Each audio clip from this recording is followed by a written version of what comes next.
You've probably heard this story before. A small town, tucked deep in the mountains, built by the mining industry, for the mining industry. There was a time when things were busy, jobs were steady, families had hope, and the future looked somewhat promising. But then, like in so many places, the industry declined, jobs disappeared, people left. What was once a thriving town slowly faded. And that story? It fits Bishop all too well. Sitting half in Virginia and half in West Virginia, Bishop was established in the early 20th century by the Pocahontas Fuel Company. The little town of Bishop was one of the last coal camps built in the vast Pocahontas coal field, an area that once helped power the industrial rise of the United States.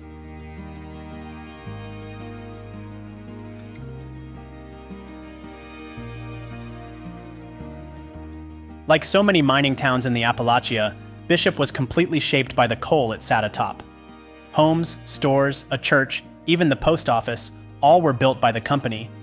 Everything revolved around the mine.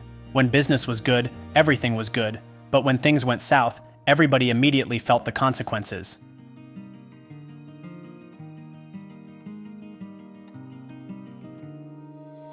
In its prime, Bishop thrived. The town housed both the number 33 and number 34 underground mines. Not far from these operations, a third mine, number 35, tapped into a 7-foot seam of what was considered some of the highest quality metallurgical coal in the world. And because of that, things were pretty good in Bishop for about 2 decades. In the 1950s, the Consolidation Coal Company, known as Consol, took over operations from Pocahontas Fuel, and the town, by then, was as alive as one can imagine.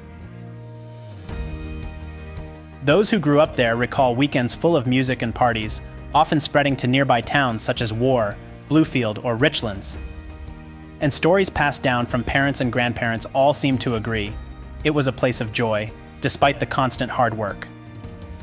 In the mid-20th century, McDowell County was one of America's leading coal producers, reaching over 29 million tons annually, and Bishop was a key contributor to that record output.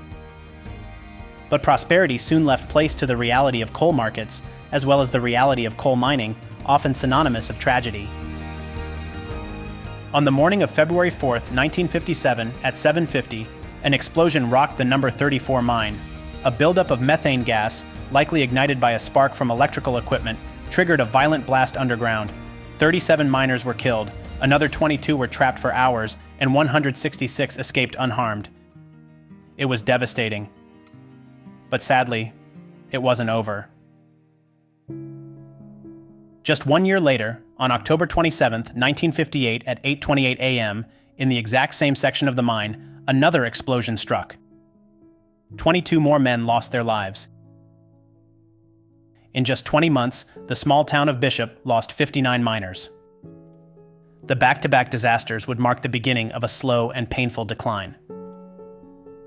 Not long after the second explosion, Consol began selling off its company-owned homes.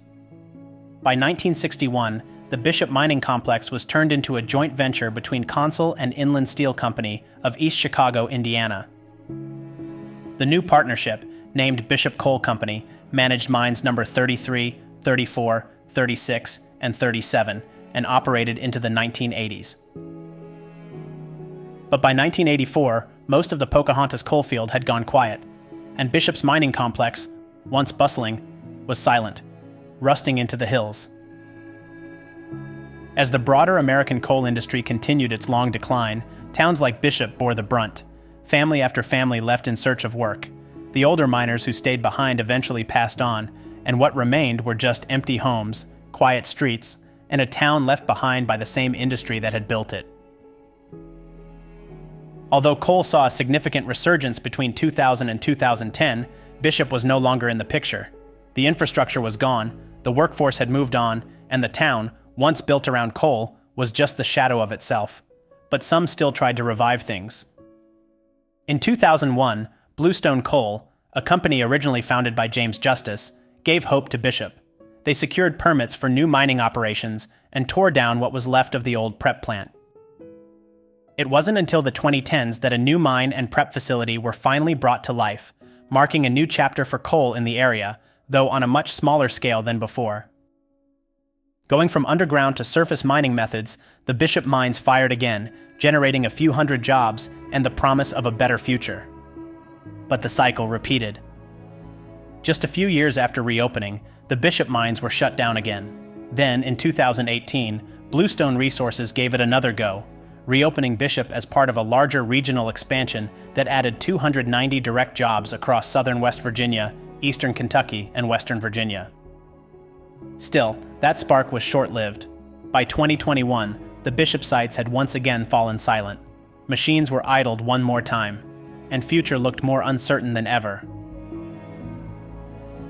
As the coal industry collapsed and economic hardship took hold, it left deep scars on the community.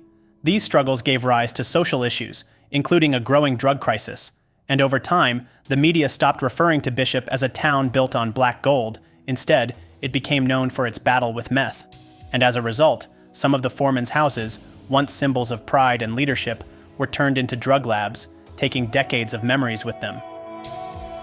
But despite all this mess, Bishop is still alive. 3 places keep the town's heart beating: the Hillbilly convenience store, the post office, and the church.